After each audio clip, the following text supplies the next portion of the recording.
Tantra Illuminated with Dr. Christopher Wallace is a journey through the depths of the human experience, as viewed through the lens of the tradition called non-dual Shaiva Tantra.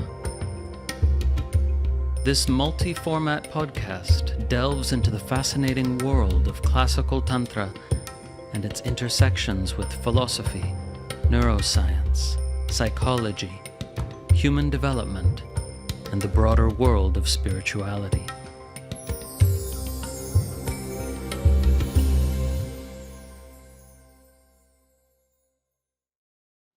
Today's episode is a conversation, and I am greatly honored to be speaking with Alexis Sanderson, Emeritus Fellow of All Souls College, Oxford, and my former academic mentor for several years.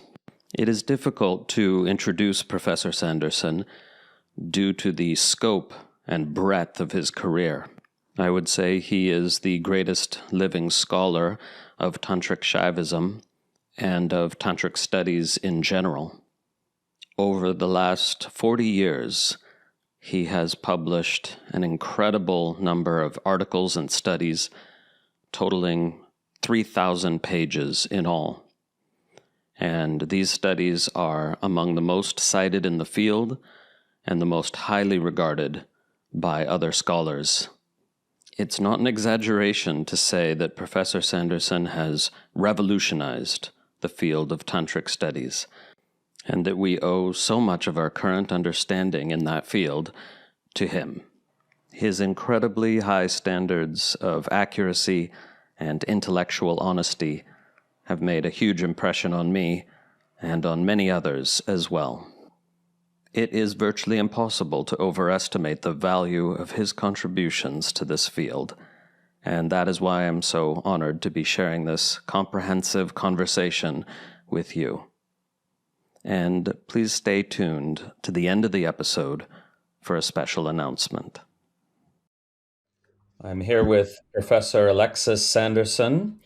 Welcome, Professor Sanderson. It's a great honor to have you on the podcast. It's a pleasure to be here. And this is an exciting opportunity, I think, to get down on tape your kind of summation of your life and career, as much as we have time for. So I would love if you just start from the first point, the earliest point in childhood that seems relevant to what unfolded subsequently, and take us from there. Yes. Well, when I was 18 months old, my father and mother emigrated with me to South Africa in the wake of the war. Opportunities in Britain were rather limited, and my father wanted to move forward in life. Having lost several years in the war already, he wanted to get moving. He was a chartered accountant, so we moved to Pietermaritzburg in South Africa. There, unfortunately, he developed cancer very quickly and died at the age of 35, which was, of course, a major event in my life. And we returned to Britain, and my father's father, my paternal grandfather, was an active Freemason. And he contacted my mother and said, "You realize that as a result of my father having been a Freemason, I was entitled to an education at the expense of the Freemasons." They ran their own boarding school. And of course, boarding school is not a very fashionable thing these days. It's often seen as rather brutally ripping children away from the loving arms of their mothers into a brutal competitive world too early. But I'm sure there's some truth in that. But my experience was that I got a wonderful education. And I'm just terribly grateful to the Freemasons. I'm not one myself, I hasten to add. They did approach me in Oxford when I was there. They tried to recruit me, but I was stubborn and didn't. So I had this really excellent education there, I think. It was very specialized because I immediately showed an interest in Latin. And then I realized there was this other language called Greek. This was at the age of about 10. And that sounded fascinating. I think it was the English teacher who mentioned the Iliad of Homer. So that immediately sparked my interest, as though it were a memory from a former life. Oh, yes, I should be doing that. Mm. Now, I couldn't do that in my prep school. They only taught Latin. But the school chaplain had a battered copy of the New Testament in Greek. And also he had a primer on Koine Greek, New Testament Greek. So I started with that and made some preparation. Then I went to what was called the seniors school, which was run for boys of 13 and over. And there I was able to study Greek properly. And there's a fact which I think may be general among classics teachers in English schools, and maybe around the world, that there's a marked preference for Greek over Latin. They all have to teach Latin to schoolboys. They did then. You couldn't get into university without a qualification in Latin when I applied. But most of these people would rather be teaching Greek. And there were 4 Latin teachers in the school, and they all were delighted to have a Greek pupil. Unfortunately, I had to sacrifice geography and German. The timetabling had to be worked out so that I could do Greek. I regret having sacrificed German, but not having sacrificed geography so much. German would have been very useful to me at that early phase. So I became a very enthusiastic classicist with one-on-one teaching, with 4 teachers to 1 pupil, in fact, is what it came down to.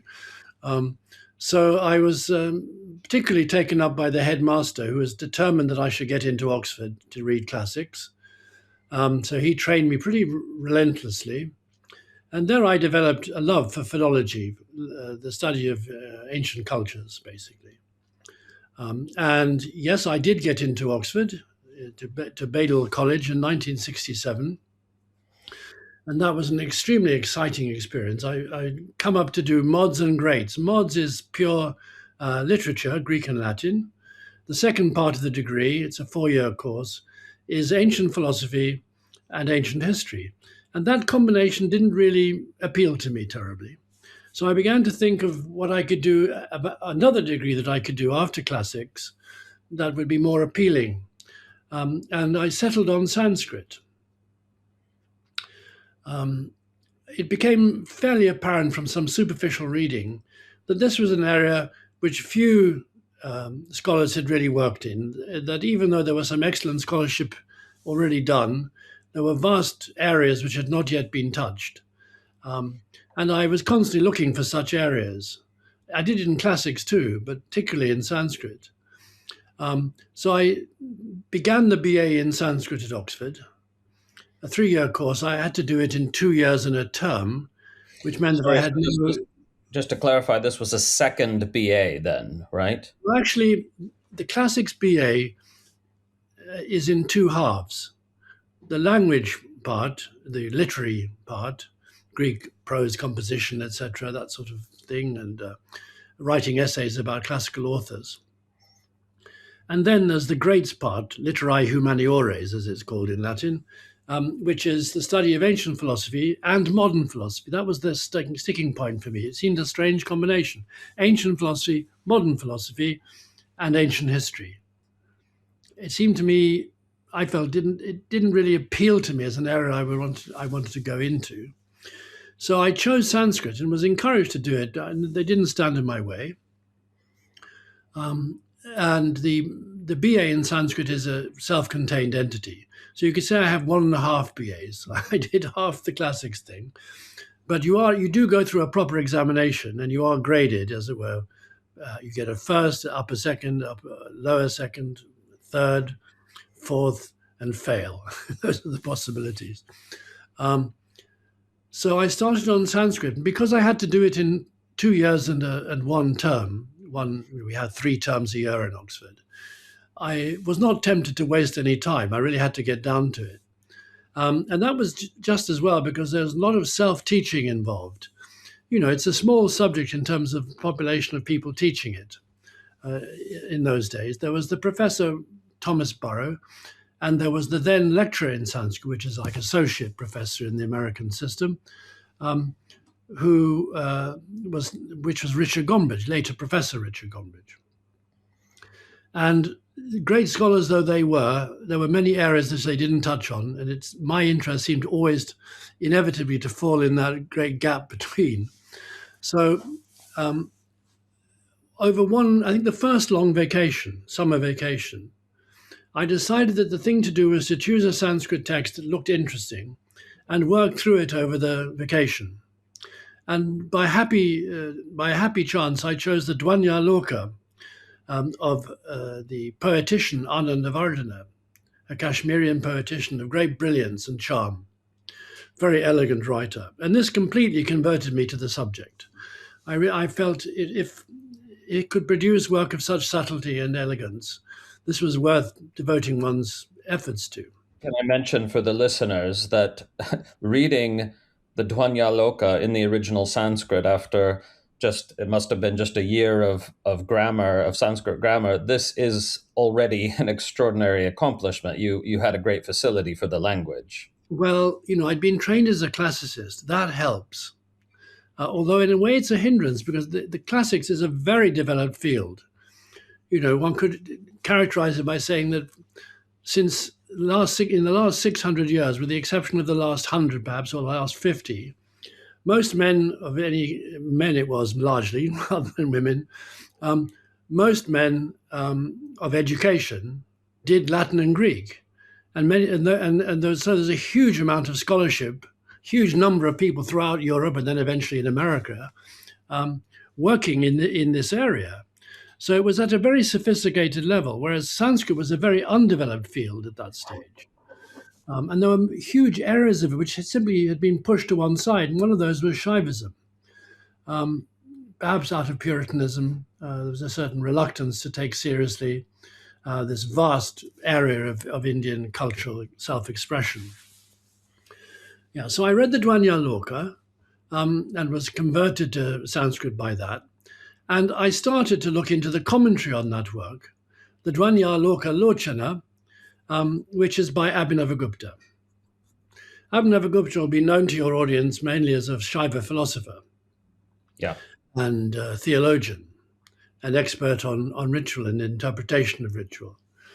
But he was also a great poetician and an expert on dramaturgy and all the arts that went into Indian drama, including music. An extraordinary range of understanding and expertise. His commentary on the fundamental treatise on drama in India, the Bharatanatyam Shastram, his commentary Abhinavagupta, is a masterpiece which completely replaced everything that went before it, which is in a sense sad for the historian. This happens in India. A brilliant person comes along and writes a wonderful treatise on a subject, and no one bothers to read what went before thereafter. So these things are no longer accessible to us, which is a pity. But I soon began to realize, maybe a couple of years later, that from my point of view, what was most fascinating about Abhinavagupta was not his comments about aesthetic experience or suggestion in poetry and various other themes he developed. It was his Shaiva writing. I began to realize that was in the background of the dominant theme in his thinking. So I started looking at what I could access at that time, mainly the works of Raniero Agnoli in Italian. Raniero Agnoli was a rather great scholar, I think. Sadly, he died about a year ago. I think it's about a year now. But fortunately at a very grand old age, I think well into his 90s, after an extraordinarily productive career, spanning many areas of Indology, one of which was Shaivism. He produced an Italian translation of the Tantra Sara by Abhinavagupta, which I read because it was a reasonably short piece, which I could absorb. And it became clear to me very quickly that this work could only be superficially understood at that stage. There was so much in it that I couldn't grasp. But what I could grasp was that it was about something. How can I put it? There was genuine experiential content in there. One's imagination was engaged. Whereas my acquaintance with Indian philosophy up to that stage, uh, pretty superficial, was in two areas. One was in Vedanta. And I'm afraid that rather negated imagination rather than stimulated it from my point of view. And then there was Buddhism, which seemed to me more appealing. Certainly, Buddhist philosophy seemed to be more appealing intellectually, particularly the Pramana school, the epistemologists concerned with what we can know and how, and what are the limits of knowledge. So I had that experience, but none of these appealed to me as much as this flavor that came to me through the works of Abhinavagupta. So I decided I was going to make this my life's work. I never had any doubt that I was going to be an academic. It was just a matter of choosing what I was going to focus on. Would this have been around 1970 or 71? Yes, I came to Oxford in 1967, and I took my degree in Sanskrit in 71. While I was preparing for my examinations, I applied for various postgraduate scholarships and got one. That gave me 3 years, which I was able to spend in India, in Kashmir mostly. And then a junior research fellowship, which is the next rung on the ladder as it used to be in Oxford, for another 3 years, which enabled me to spend most of those 6 years in India. But I'm jumping ahead. So I developed a strong interest to understand Abhinavagupta. And it became clear to me, however, by reading secondary literature, that there was an awful lot that had not yet been understood. And that the only way to really make progress, I thought, was if there were scholars surviving in India who had inherited this tradition and been trained in it by competent authorities. And reading introductions to other scholars' work, I saw the name of Swami Lakshmanjoo, a Kashmirian Brahmin living in Srinagar. And the comments about him were universally positive and encouraging. So I decided to go and be his pupil, or try to be his pupil, but ask to be his pupil. So I traveled to India, arrived in Srinagar in the middle of winter, fought off the hordes of touts that were trying to get me to go to their houseboats. Although I did eventually have to succumb because that was really the only option available, staying on the lake that I could see. And went to his house. I say house because it's usually referred to as the ashram. But in fact, inside his house, in the garden in his house, was a notice which said, "This is not an ashram. This is a private house. Donations not welcome." In good Brahmanical tradition, he was insisting on his autonomy and his independence from any external funding. Now, that was possible for him because his father was actually quite a wealthy and successful businessman who got in on the houseboat industry fairly early on. Maybe he was the founder practically of that tradition of providing boat accommodation for sahibs coming up from the plains in the heat of summer. So there was a prosperous background there. And the father, of course, wanted his son to follow in the business. His father's nickname was Boats Narayan. He was actually Narayan Das, but he was known in Srinagar as Nau Narayan, Boats Narayan, because he was famous for his houseboat fleet. Yeah, so he desperately wanted his son to succeed to the business. But at some point, I think when Swami Lakshmanjoo was about 7 or 8, he disappeared. So goes the hagiography, and was discovered meditating beneath a tree somewhere in the north of Kashmir, a rather remote area. And this is a crucial point in his hagiography, his spiritual awakening as a young boy. Then he was brought back to Srinagar, and a deal was struck with his father that he would collect the rents from the boats for a few years, but then he should be allowed to pursue the life of a religious man.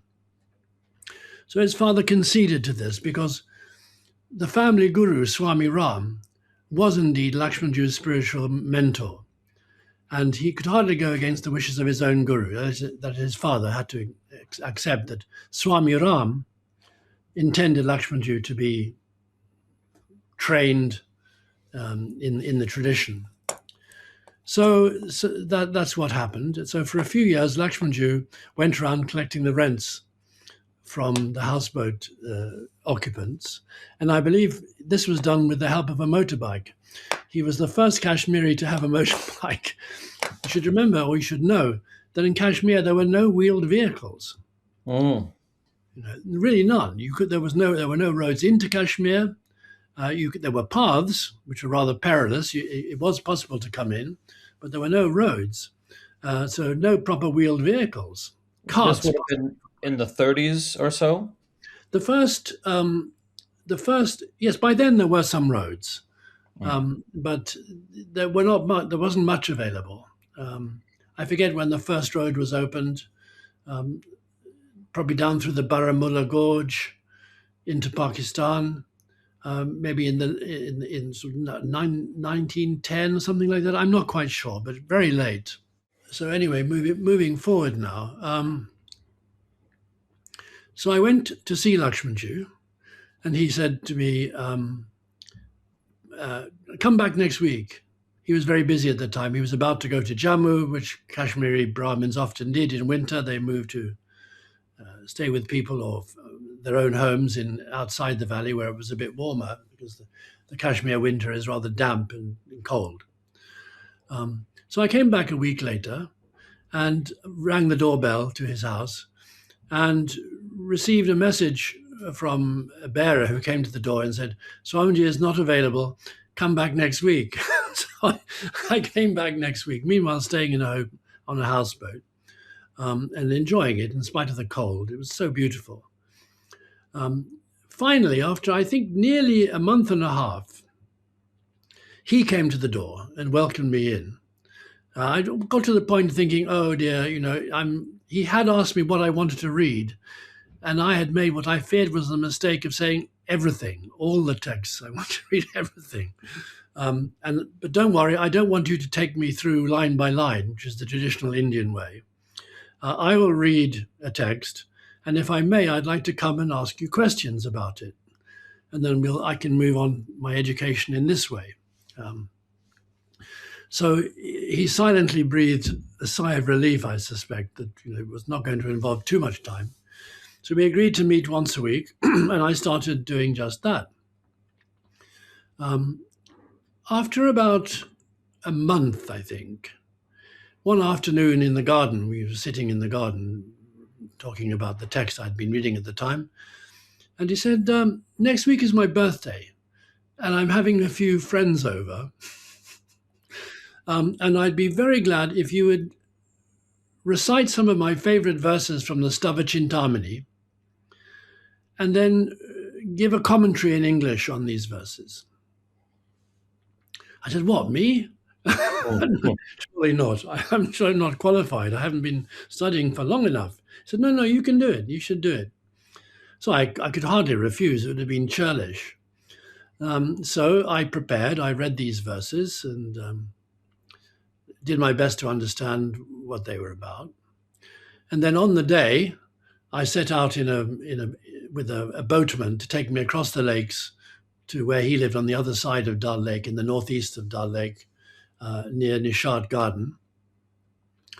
And as I approached, I heard this incredible roar. I thought, it must be a Muslim festival today. As you know, the 96% of the population at that time, or was it 94? Anyway, the great majority of the population was Muslim in Kashmir. So I thought it must be one of the major festivals. It turned out to be Lakshmanjoo's birthday, which was very surprising. I realized he was venerated, but I hadn't realized that visiting him on his birthday was a kind of major religious festival for the Kashmiri Hindus. And I was supposed to recite these verses and explain them before this huge seething audience. I don't know how many there were, but hundreds of people were there. Fortunately, the time schedule went slightly askew. He sent me a message at some point saying, things have run over, so we'll postpone your talk on Stava Chintamani until tomorrow, when there'll only be a few people around. We'll be clearing up, and when we finish clearing up, we'd like to listen to your exposition of these verses. So I turned up as asked, and it was indeed much more peaceful. The clearing up had been done, and he was sitting in a deck chair, which he liked to do, surrounded by devotees. And he said, "Please now go ahead." So I did. And then he declared after that, turned to me. I'm very moved by this, so I feel I haven't really met the prediction. But anyway, he said, Alexis Sanderson, UK Pundit, as he called me, has been sent by Lord Shiva to take Shaivism to the West. So I thought that was really putting a burden on my shoulders. But actually, it was a welcome burden. Although I can't say that I have taken Shaivism to the West. I've stimulated its study, perhaps, and done a lot of study on it myself. But I think it can fairly be said that, in my defense, that I have put Shaivism on the map to an extent it wasn't there before. Yes. And I must say that my pupillage with Lakshmanjoo was a formative experience, not because I shared his intellectual approach in every respect, but because I developed a deep respect for the sincerity of his commitment to this tradition, and began to be able to see it through his eyes, how he understood this enormous body of systematic literature. I also, however, given my classical training in the classics, began to hear creaks in the system, which made me realize that what I was seeing in works like the Tantra Loka was to some extent a fusion of different traditions, which had been somehow encoded to mesh with each other in what appeared to be a coherent, consistent whole. And I could begin to hear creaks, as it were, at the cracks between these components, which began to identify for me what the traditions were that had been flowing into this enormous synthesis, which we see in the Tantra Loka, Light on the Tantras. Its title indicates its very broad scope in a sense. It's very focused in one regard because it presents itself as a padati, a guide to the system known as the trika. It also presents itself as an argumentative commentary on key points in the Malini Vijayottara. So it has a very clear, sharp focus in a sense, but what it's trying to do is to produce an all-embracing interpretation of the whole corpus of tantric literature from the standpoint of the trika. So the whole system is being picked up from that point and hung from it. Can I just clarify for the listeners what I think you mean by creaks at the cracks? Is it that when you're reading Tantra Loka, you come upon a citation of a scripture and you think, oh, well, this doesn't quite fit, and this seems to have a different tone, a different register, be coming from a different world than this other text that Abhinavagupta was citing? Is it something like that? Yeah, partly that. He's a master of selective reading. So he looks at some parts of a text and privileges them because of what he considers to be their overwhelming significance, and as it were, elevates those and takes attention away from certain other things. For example, formally speaking, the Tantra Loka is the subject of the Tantra Loka is the teachings of the Malini Vijayottara, that one Tantra, which is a Trika Tantra. But if you read the Malini Vijayottara in its own right, it doesn't seem like the Shaivism of Abhinavagupta's teaching at all. It seems much closer to the mainstream Siddhantika tradition. And also, the Tantra Loka fuses aspects of that tradition with another tradition, which it holds in the background, which is the tradition of Kali worship, known as the Krama, Mahanaya, or Maharta. And in recent years, I've come to the view that Abhinavagupta's early training was in the Krama, and that it was quite late in his intellectual development that the Trika began to come to the fore. And so what we see in Tantra Loka is the krama shining through at every turn, at every crucial turn, every point of heightened teaching. We find the krama there. It's always coming through from the first verse to the end. It's always there as the subtext. And he's developed strategies for shifting from the language of one system to the language of the other seamlessly. But to do so, there's had to be a certain amount of clipping and cutting around the edges to make things fit. And the result of that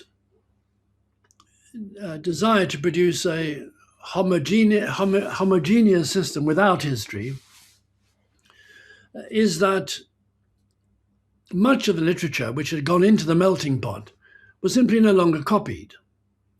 You should imagine, the analogy for Christians might be, imagine a world in which the only works on Christianity were those of Thomas Aquinas, or one of the church fathers. And it was brilliant, St. Augustine or whatever. You have this systematic exposition of the faith, but you haven't seen the Gospels. So the primary literature, namely the Tantras, which went into this synthesis, have been lost from view. The only works of that kind which had survived in Kashmir were those which were transmitted, embedded in commentaries by learned Kashmirians, namely Abhinavagupta and Kshemaraja and Jayarata. So there was a lot that I needed to do, and I didn't know whether I'd be able to do it. I wanted to get hold of the primary sources that Abhinavagupta had used to produce his synthesis, so I could actually see what his brain was achieving, rather than simply seeing the homogeneity of the final product. I wanted to catch his intellectual work, as it were, to see what he was fusing and how and why. And before we move on to that, can I ask a little bit more about your studentship with Lakshmanjoo, or were you going to circle back to that anyway? No, we can go. You can ask me more about that. That's fine. Yes. So one question is, did you indeed read all the published literature while you were there with him? I think I read pretty much everything. Although I didn't read everything with him. That would have been an enormous task. But I came back with questions.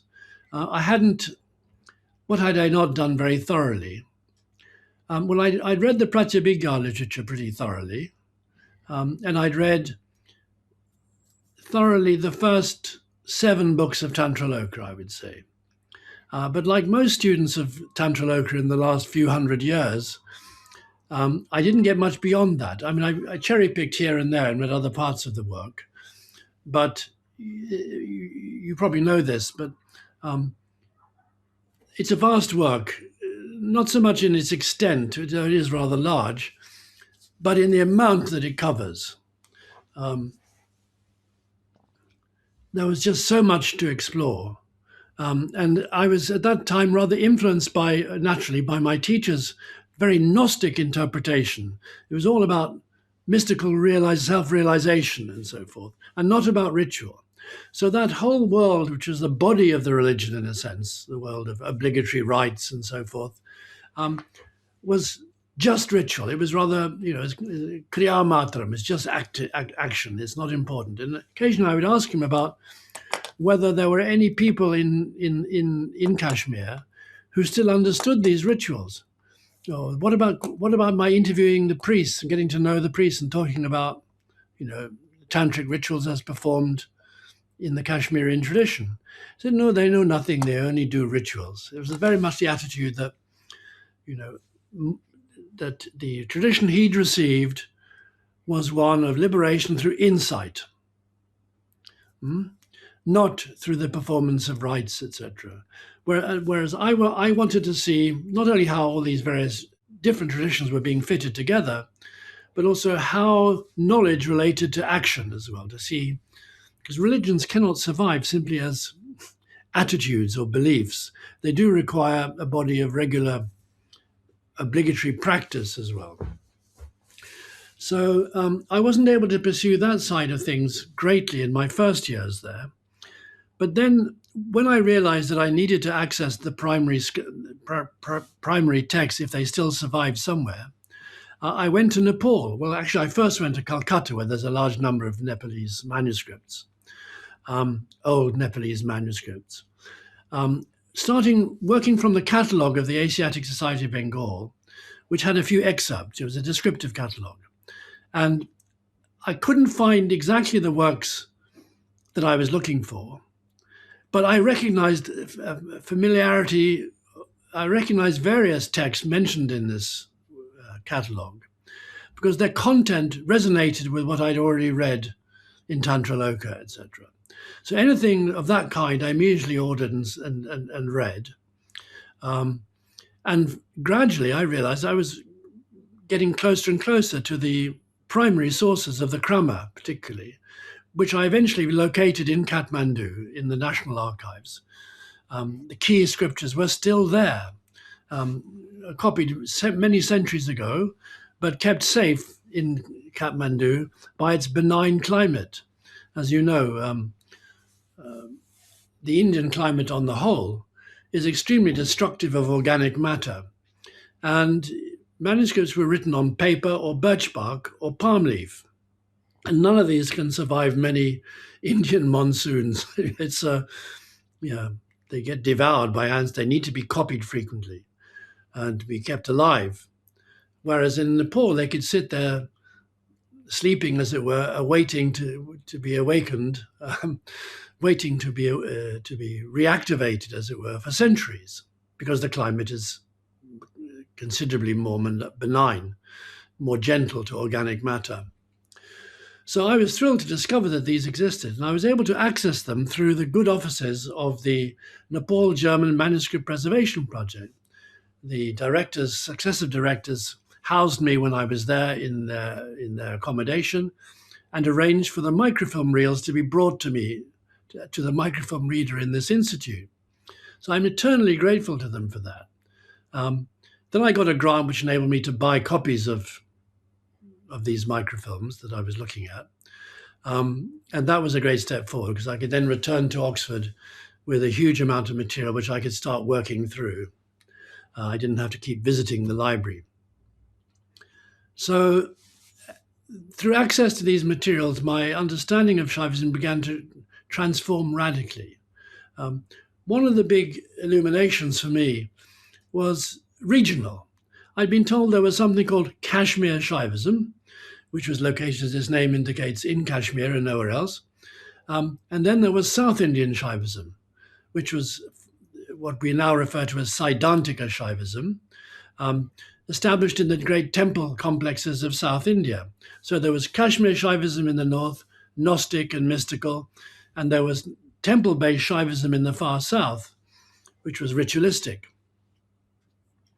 And ne'er the twain shall meet. There were completely different phenomena, and early scholars of Shaivism chose one or the other. They studied Siddhantika ritual, or they studied Shaiva mysticism from Kashmir. And I began to realize through my reading that this was a completely distorted view. It's true that Shaivism was now isolated in these two pockets of Kashmir and South India, but it became apparent to me by looking in the manuscript collections that the two coexisted in the time that interested me. When Abhinavagupta was writing, his tradition was not the dominant tradition in Kashmir. The dominant norm was Siddhantika at that stage. There were these Shakta Shaiva traditions alive there and known to the learned, but they weren't dominant. They weren't the mainstream. They were rather, if you like, occult traditions. They gradually moved into center stage by various strategies, but at this early phase, I think they really were, I won't say marginal exactly, but they were charismatic traditions which were looked upon with great skepticism by the exponents of the Siddhanta. And one of the big reasons for that is simply professional rivalry. The Siddhantikas held the view that you can only be liberated through the ritual of initiation, by no other means. And the ritual of initiation, in order to be valid, must be performed by a properly qualified Siddhantika officiant. In other words, they were the gatekeepers standing at the gate between samsara and liberation, and there was no other way except through them. Now, Abhinavagupta, with his great emphasis upon mystical illumination through insight, challenged that view and came out with the outrageous proposition, outrageous to the minds of the conservative majority, that there could be spontaneous enlightenment, that individuals could simply be turned on by some insight or some chance experience and not need to go through all the ritual process thereafter. So that was a terrible threat. So there was a certain tension between these traditions. But this tension wasn't maintained everywhere. There was also, it became evident to me as the years went by, that there was a kind of co-functionality of these traditions in the eyes of their patrons, who were largely royal patrons. So the Siddhanta served certain royal interests, namely legitimation and so forth, giving initiation to the king and so forth. Whereas the esoteric traditions, the more charismatic, spontaneist traditions, catered to a very different desire, not for mystical enlightenment, although no doubt some might have been interested, but because these particular traditions were considered very powerful in terms of supernatural effect. The ability to defend the state against its enemies, guarantee timely rains, all these functions, state protection, they were seen as specializing in. So from the point of view of the patrons, these traditions are just two parts of one system. And so although most of the learned commentators seem rather hostile to each other, i.e. Siddhantikas are anti-Kaula, Kaulas are anti-Siddhantika, there is a body of literature which shows their coexistence. There are works such as the Lakshana Sangraha, also called Lakshana Samuchaya, of Vairochana, which is a work on the installation of images and temples and so forth. And the author of that work, Vairochanacharya, presents himself as a master of all branches of Shaivism. And it's fairly clear from his work that he is at home in his various branches. We have other authors who show that their learning extends, Siddhantika authors, whose learning extends way over into the tradition of the Bhairava cult, the Kali cult, the Kubjikar cult, and so forth. So actually, it's not the case that they were always locked into these mutually competitive pockets. The story is much more complicated than we'll ever actually get access to knowing about fully, I think, because, again, I blame the Indian climate. So much has been destroyed that would have perhaps been preserved in a culture more concerned to institutionalize knowledge, i.e. through state-funded libraries and so forth, and also a climate kinder to organic matter. So if you look at the case of China, although much has been destroyed there, lost there over the centuries, so much more has survived because there was systematic state-funded, state-engaged preservation of historical and other forms of literature. India seemed to be less concerned to do that. Yeah, and if I could just clarify for the listeners that I think it's not going too far to say that it's because of your work, because of your scholarship, that we now understand that these Kashmirian authors of 1,000 years ago were commenting on a pan-Indian religious tradition that That's indeed spread beyond India and even to Southeast Asia. And that the term Kashmir Shaivism is a misnomer. We know that primarily because of your work and those who followed in your wake. And that is a pretty huge discovery for the history, the religious history of the region. Yes, that is certainly implicit in what I was saying about this isolation of northern Shaivism in Kashmir and southern Shaivism. Actually, it was a pan-Indian system. That's quite right. I can't assert that it was for every particular area of India that it was flourishing there, but the picture has changed enormously in my mind, in recent years particularly. The Trika, for example, I think is a system which developed in the Deccan and spread to Kashmir. How early was it there? Before authors like Abhinavagupta? I take it back to the early 9th century. That's the first evidence of its presence there. And it's worth dwelling on that for just a moment. I always had in my mind this question: how early does this tradition go back? When was it imported? To what extent, what parts of it might be indigenous, and so forth? And I can't say I've by any means solved all those questions. But the breakthrough there came not by reading Shaiva works, but by reading Kavya, that is to say, belles-lettres, fine literature, Kavya, produced by Kashmirian poets, and in particular the Hara Vijaya, literally the conquest of Hara, the victory of Hara, of Shiva, by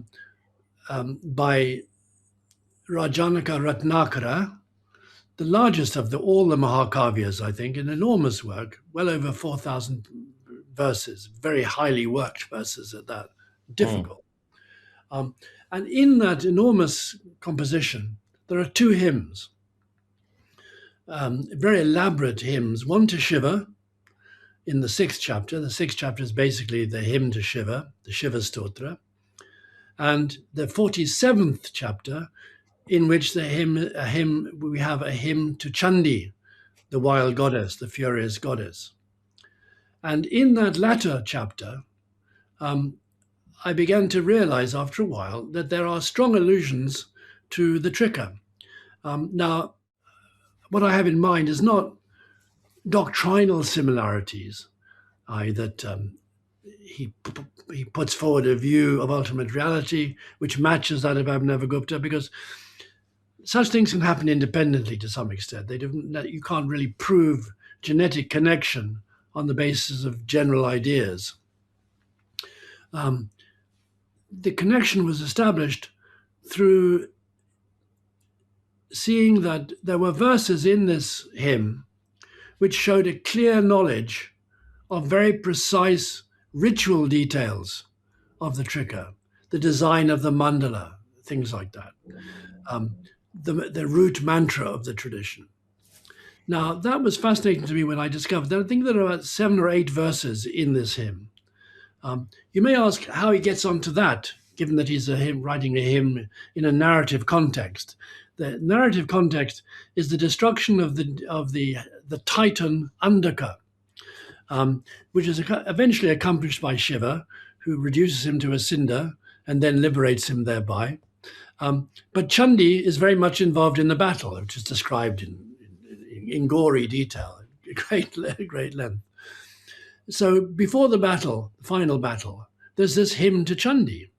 And the theme of this hymn, as of the Shaiva hymn, the Shiva hymn, is that the goddess, or the god in the case of Shiva, is the embodiment of all forms of religious aspiration for liberation. So, O Chandi, you are the emptiness of the Buddhists. You are this of the others, going through all the various absolutes of these traditions. And in that context, it became clear that he was also addressing the specific system of the Trika. And I think I can go further and say the Trika system of the Trishiro Bhairava Tantra. So that revealed not merely that the author, Ratnakara, knew his Trika, so to speak, but more interesting than that his audience did. Because it's not handed to you on a plate. He doesn't use the word Trika. You would need to be well versed in these matters to pick up the indications. Because if Mahakavya is anything, it's oblique. It never calls a spade a spade. Everything is suggested. Your intellectual resources are appealed to. You have to have a substantial amount of information in order to understand what's being said. So that was a key point as far as the antiquity of the Shaiva tradition in Kashmir was concerned. This composition was about 830, if I remember correctly. That's quite right. During the reign of Chipata Jayapida,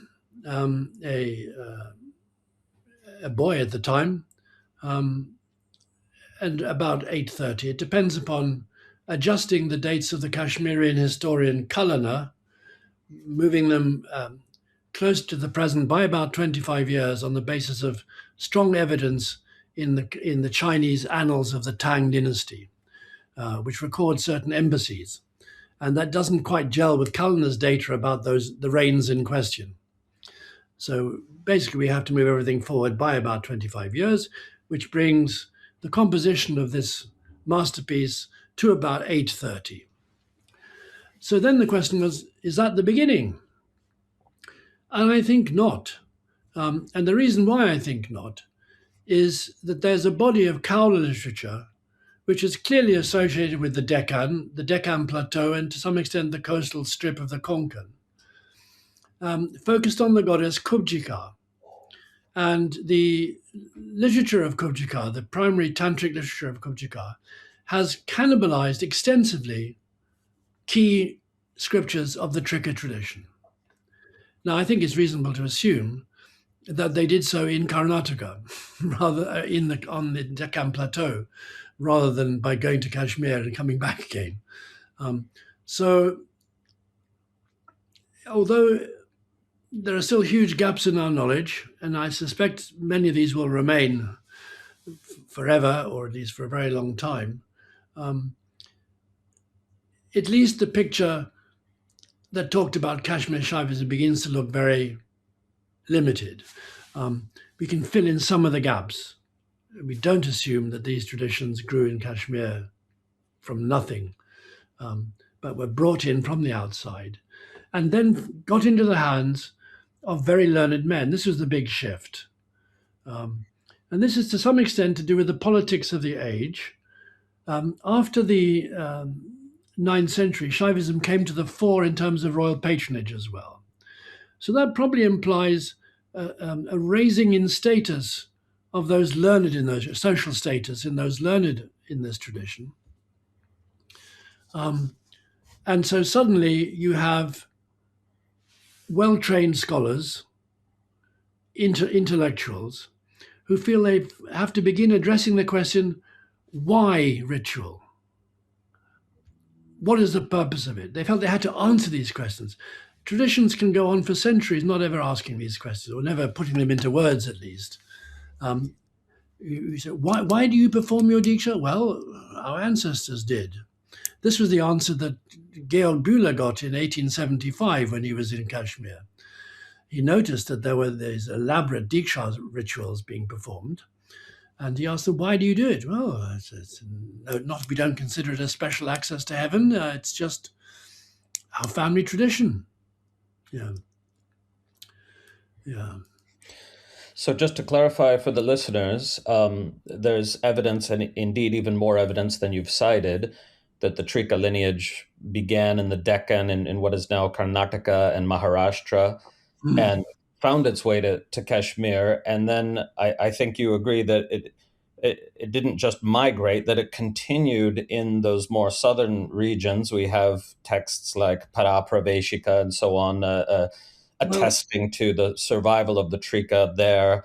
And so that the lineage which is most equated with the term Kashmir Shaivism indeed was to some extent pan-Indian. Is that right? Yes, it particularly flourished in the Chola country in the far south. We have a number of authors from that period, most of it unpublished, which show such a mastery of the tradition that if you didn't know they were in fact Tamils, you would assume they were Kashmiris. They've actually mastered the literary style of the Kashmirian authors. Such as Maheshwarananda? Maheshwarananda is a good example there, yes. There are others. But not. This was, I think, largely direct transmission from Kashmir, these particular lineages in this case. There must have been other traditions which continued from their Karnataka base without being strongly influenced by the learned exegesis which was produced by the Kashmirian scholars in the 10th century. There's a sense in which the Trika went to Kashmir and then came out of Kashmir again with this learned exegesis that became Yeah. influential in many, many places. Yes, that's right. Um, and the whole tradition of Tamil esoteric Shakta Shaivism is a rather complicated one and very individual, very different. One of them, its main characteristics is syncretism. There are a number of works which show this, that the Krama and the Trika, or particularly the Anuttara system of the Trika, based upon the Paratrishika, or Trishika, Vivarna and related works, and the Kubjika system were fused into complex cycles of ritual in the far south. There's a work called the Padyavahini, which shows this very clearly, and there are other works again. Again, most of this not explored, surviving in fragile palm leaf manuscripts in Chennai and other places. Fortunately, we do have manuscript repositories, which have been going since the 19th century, in which huge quantities of manuscripts have been gathered together. And with modern digital technology, much of this has been recorded. Although getting access to the copies so that one can study these works is not always straightforward. Let's hope that a more enlightened attitude there dawns eventually, so that just as you can write to the Library of Congress and ask for a scan of a particular document, so you could write to an organization in Delhi which coordinates all this and say you would like copies of the following manuscripts, and just pay the required fee and receive them in a week or two. After all, copying digital images doesn't take much time. Yeah. So just to highlight what you accomplished there, most pundits and gurus in India in the 20th century were content to simply read this exegetical commentarial literature, which of course had passages from the scriptural register. And of course, they were reading a few of those scriptures too, but you went and investigated and read virtually the entire scriptural corpus that these exegetical works were inspired by. Available, yes. Yeah.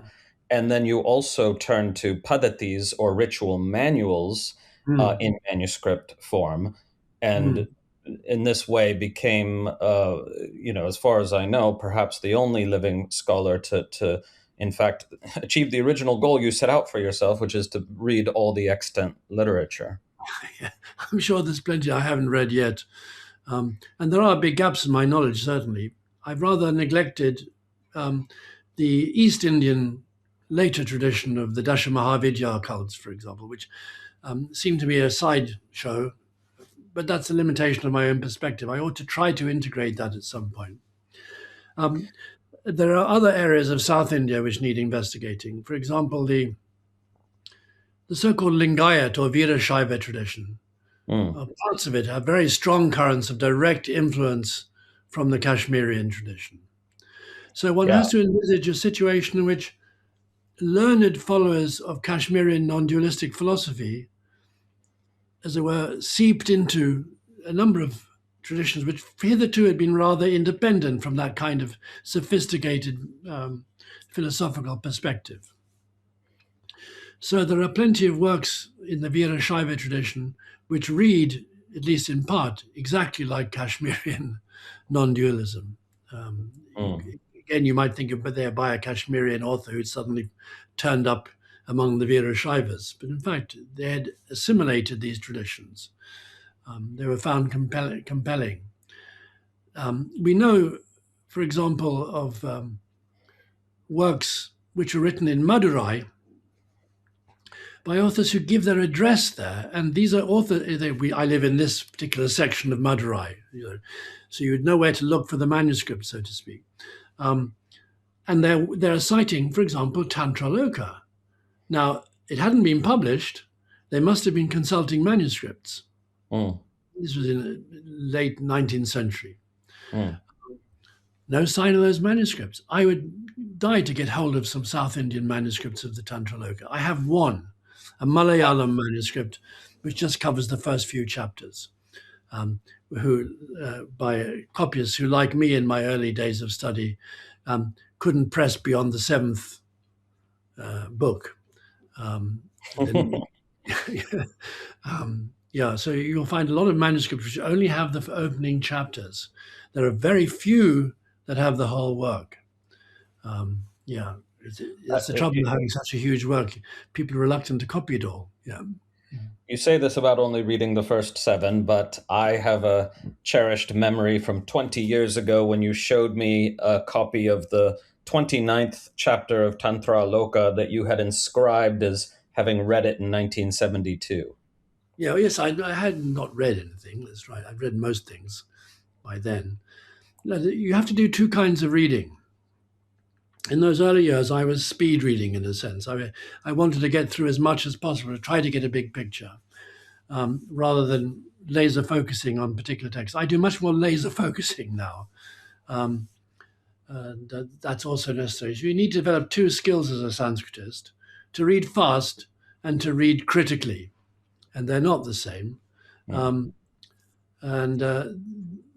big defect, I would say, in much of Indology has been the lack of a truly critical attitude, a naive trust in printed texts. The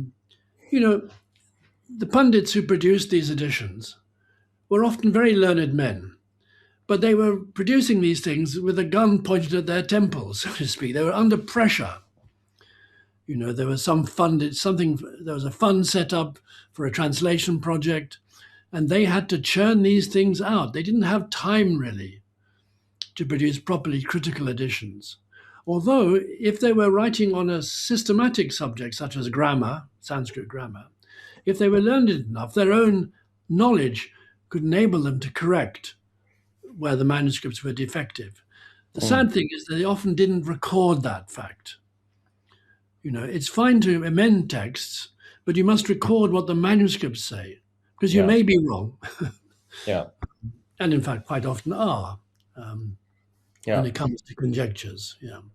And just for the listeners, you reading manuscripts from many different parts of India entailed learning to read many different scripts, which a lot of listeners don't realize. They think everything's written in the Devanagari script that we know from North India today, but in fact, you must have learned to read in at least a dozen very different scripts. That's an exaggeration.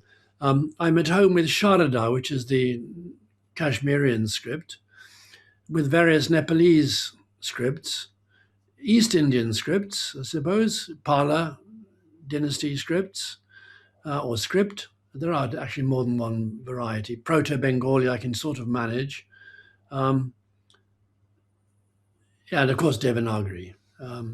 But I'm not really at home with the South Indian scripts yet. Maybe it's a bit late to try and to add those to my repertoire. So I don't know dozens of scripts. That's certainly not the case. I thought at least a dozen, if you count the variations of the Nepali scripts. Well, yeah. But to turn to something more important, in your very famous and deservedly famous 1988 article, Shaivism and the Tantric Traditions. Now, that article was relatively simple compared to what you were producing, years later. But in that article, you presented for the first time a map of the relationships between the bodies of scripture, the different scriptural corpora, as it were, how they were related. You presented a map both, in prose and with a diagram, which people didn't even realize at the time, I think, what an enormous accomplishment that was and how much thought had to go into complex relationships of literary and religious material to create that map. And so I wanted to highlight that, and also wonder, like, if you were to make a diagram today, of course it could have countless additional branches, but do you still stand by that fundamental diagram that was in that article? Or I do. There are one or two major shifts, but For the most part, I think emphasis has changed. There are definite changes. You talk about a new diagram. There is a new diagram. I was invited last year by the International College for Postgraduate Buddhist Studies to be a visiting professor there in Tokyo. And I gave a course of 16 lectures there, which ended with this diagram, which I circulated, which does add a number of different things. And I think the big difference is that in that 1988 article, I present a kind of static picture. And that is still basically right. A few shifts need to be made. But what I didn't see clearly then was the cross currents between the various traditions. So it was a valid map, but it didn't show the subterranean passages, as it were. It showed the surface structure. And the biggest change in my perspective concerns the tradition of the Karpalikas, which I decide now, I'm now of the opinion, was the decisive change in the Shaiva tradition. When I did the 1988 article, I divided Shaivism into two great groups, the Atimarga and the Mantramarga. Mantramarga being Tantric Shaivism, and Atimarga being various ascetic traditions which preceded it historically. And basically, I recognized two branches of the Atimarga and did not recognize the third, the Karpalika, as part of the Atimarga. I thought, we don't have any literature of an Atimarga kind from that tradition.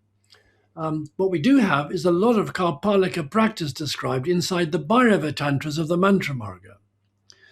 So that when Shaivas talked about the divisions of their tradition, when they referred to the Karpalika tradition, what they were referring to was this antinomian current of cremation ground dwelling ascetics, which we see represented in the Bhairava Tantras.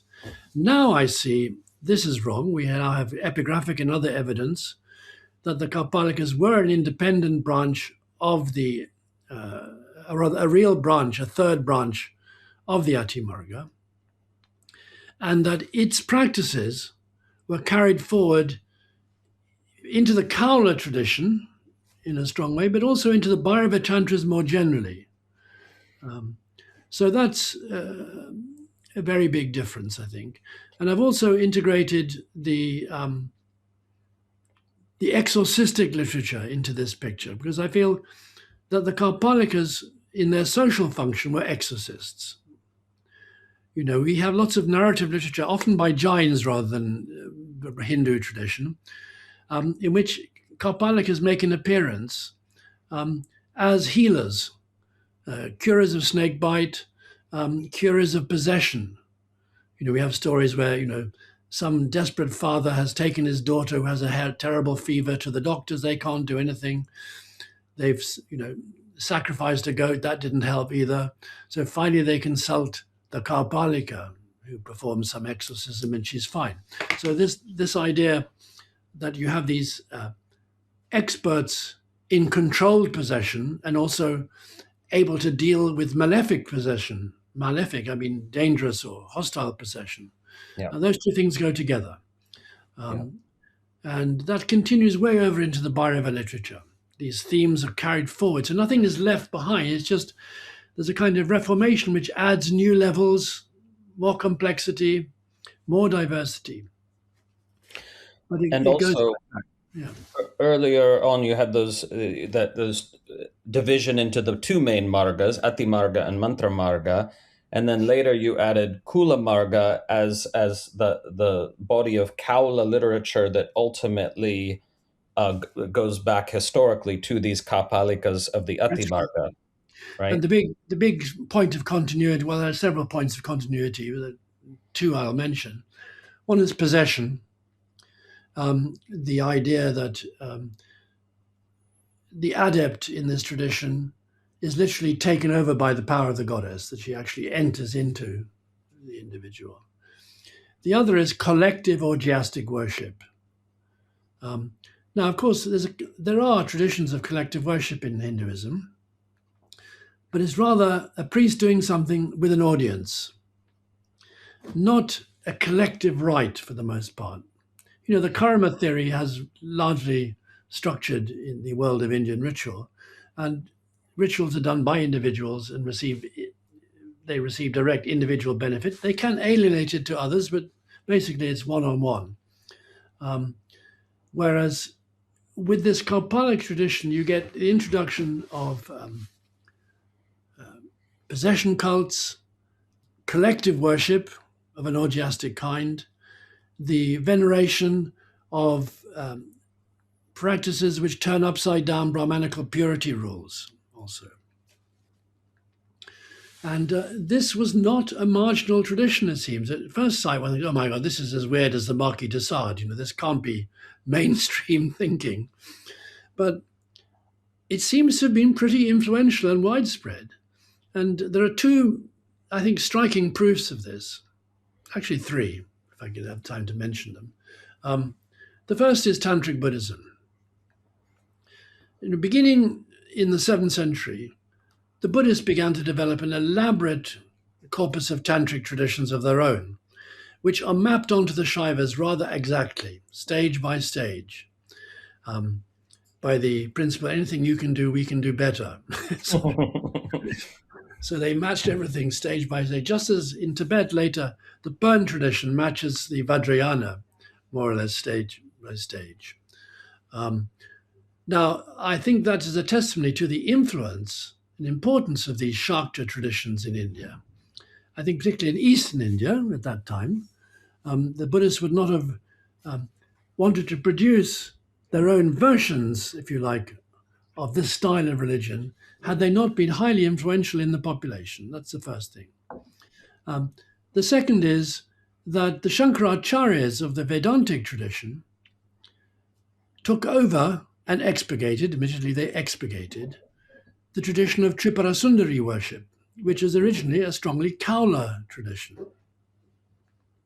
Again, why would these pillars of orthopraxy, of Vedantic orthodoxy and Vedic orthopraxy, produce a simulacrum of a Kaula cult if it were not in the society a major presence? And the third example comes from Jainism.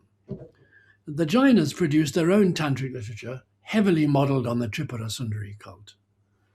So, this, they made some changes, of course, but nonetheless, it's quite clear that Tripura Sundari is the matrix out of which their own system of mantra ritual, mantravada, was developed.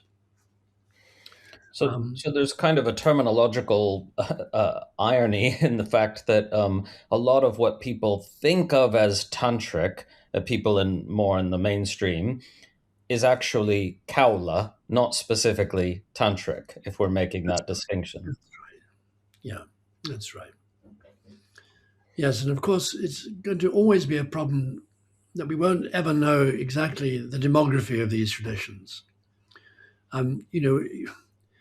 If you study early medieval Japan, or the role of Tantric Buddhism in Japan, there are registers which tell you, who and how many persons were initiated by Kukai, for example. You can get some idea of the population of monks in Nara, what percentage of the population was involved, how many people were monks, because they had to be registered, and those records have been preserved.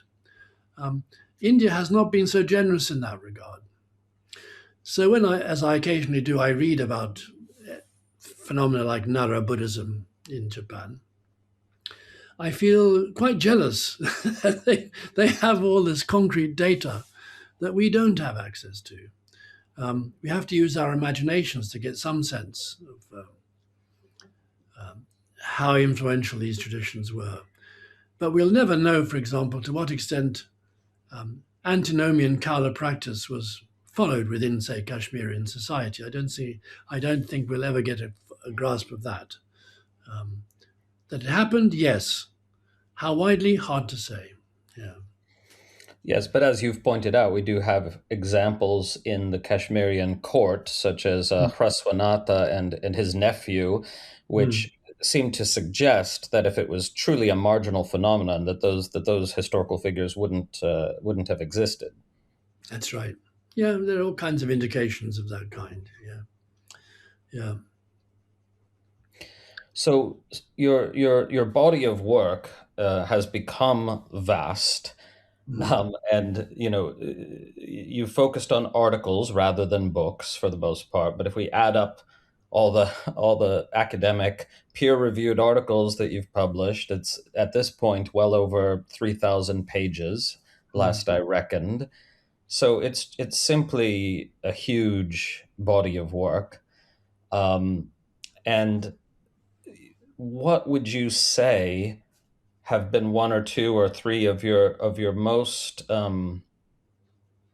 exciting discoveries, just to make it a little bit personal, like those moments, maybe not moments, but those seasons of study where it dawned on you, oh, something amazing that you hadn't realized before about any aspect of the tradition. Does anything come to mind when I ask that? Well, I think I mentioned one of these earlier on, and that was the discovery of the Krama scriptures, the surviving Krama scriptures. Yeah. The Kali Kula Panchashataka, the Krama Sadbhava Bhattaraka, the Yoni Gahwara also.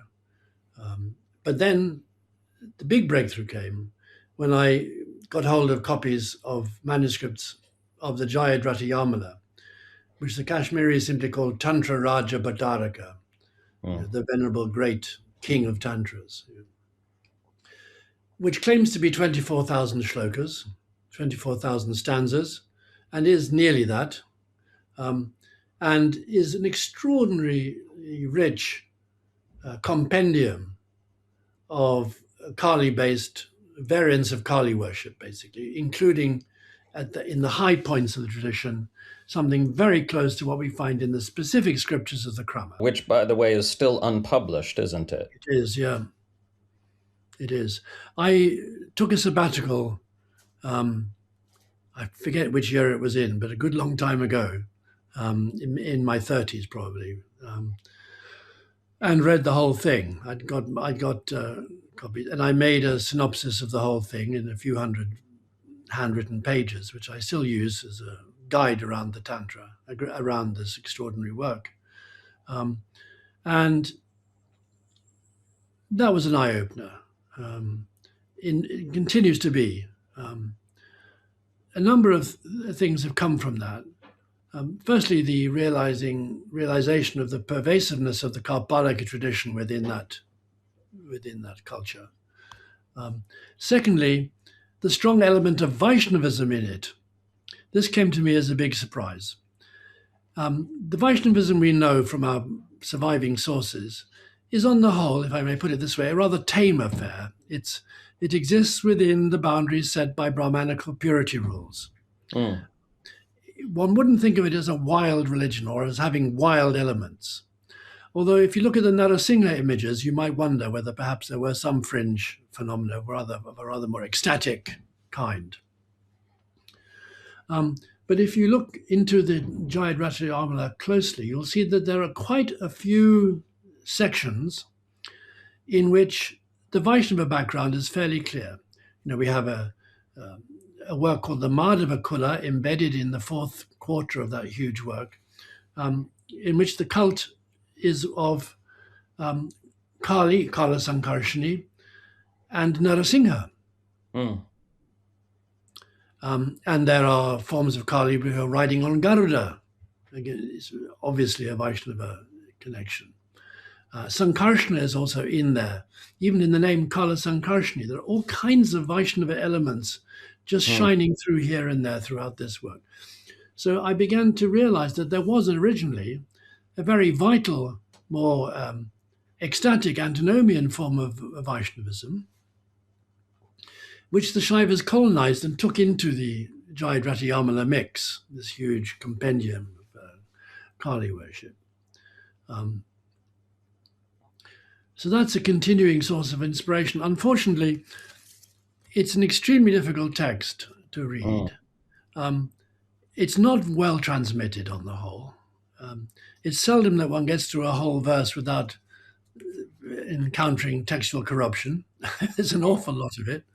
And then there's simply the fact that much of the most interesting parts are written in extremely obscure esoteric jargon to which you're given no code. Yeah.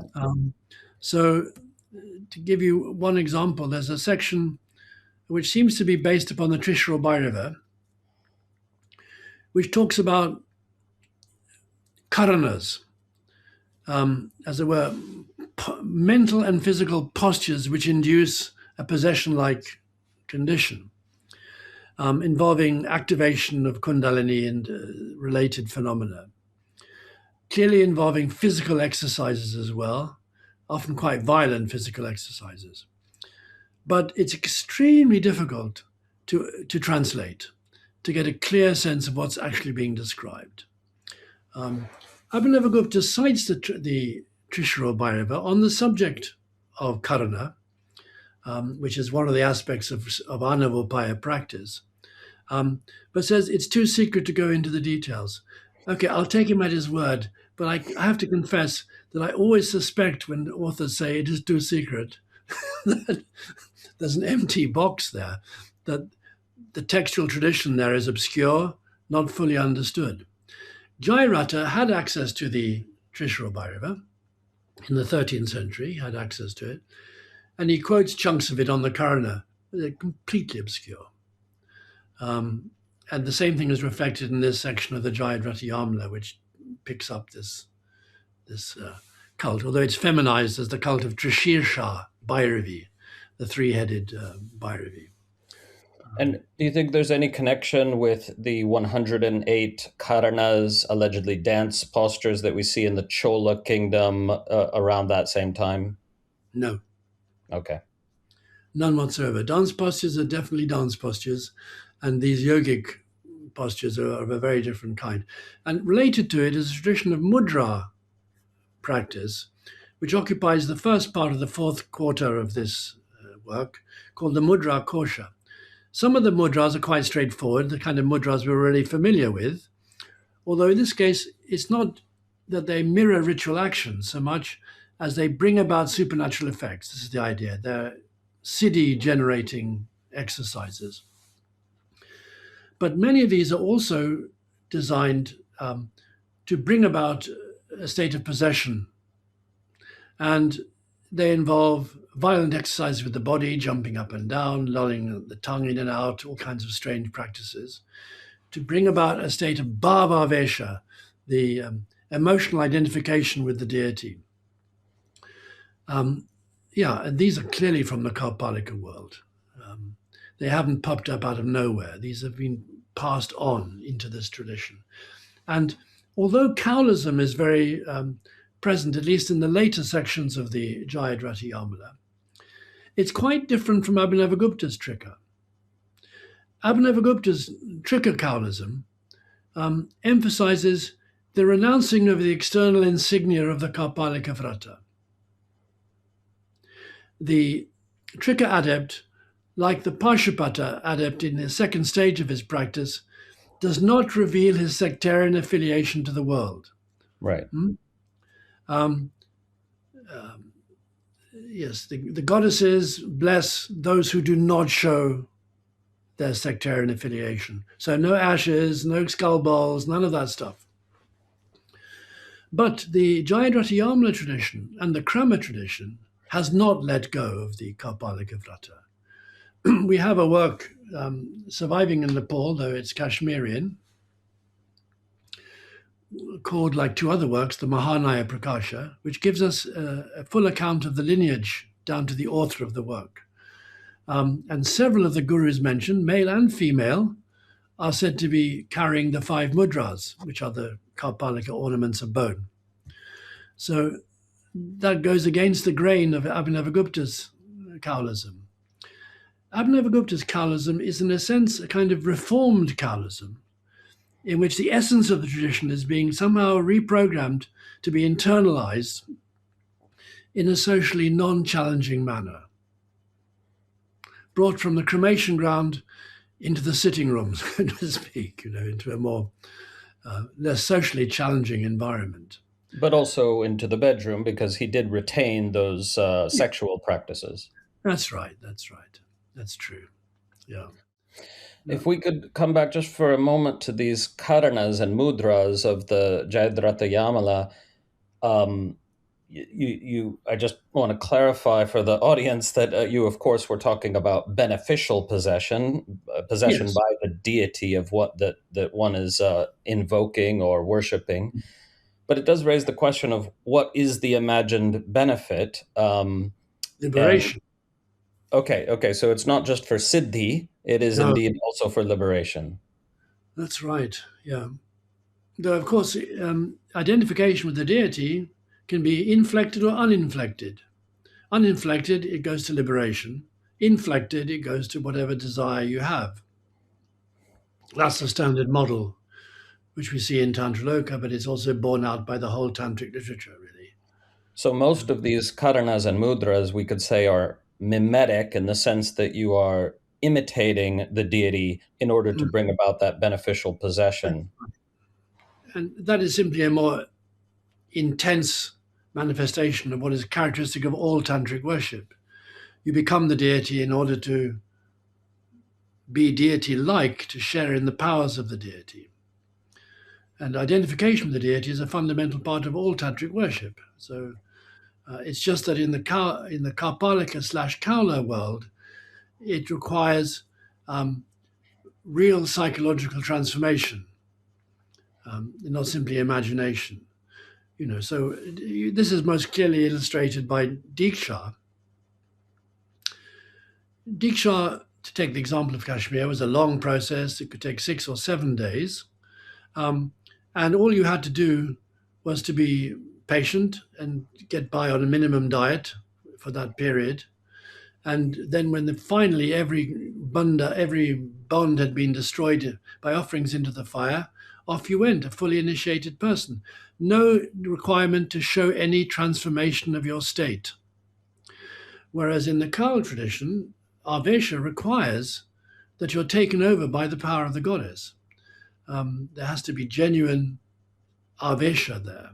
Otherwise, it hasn't happened. And if a person can't go into a possession trance, then there are more powerful methods to try and induce it. And if they don't work, then, says Abhinavagupta and certain other authors, Uparavat Tyajet. He should cast him aside like a stone. You try the Siddhantikas. It's not going to work here. Yeah. Yeah. So that would seem to suggest that in Kaula circles, at least, they're trying to create in the Kula, in the initiated in-group, a community of practitioners who are actually having experiences, undergoing some sort of psychological transformation, not mere Doing so ritual. collectively. Hmm? Doing so collectively also. Yeah. And collective worship is not only performed, it is theorized.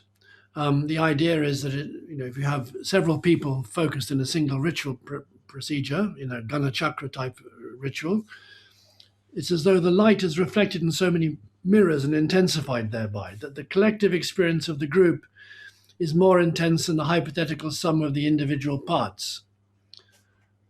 That's a completely different model of religious behavior. So there's something very different there.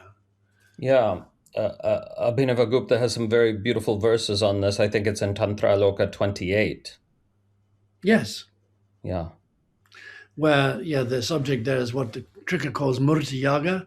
It's also called Chakra Yaga, Chakra Melaka. There are various names for it, where there are adepts come together, with or without female adepts. And the same thing was adopted eagerly by the Buddhists with their Gana Chakra rituals. Yes, orgiastic collective worship. Yeah.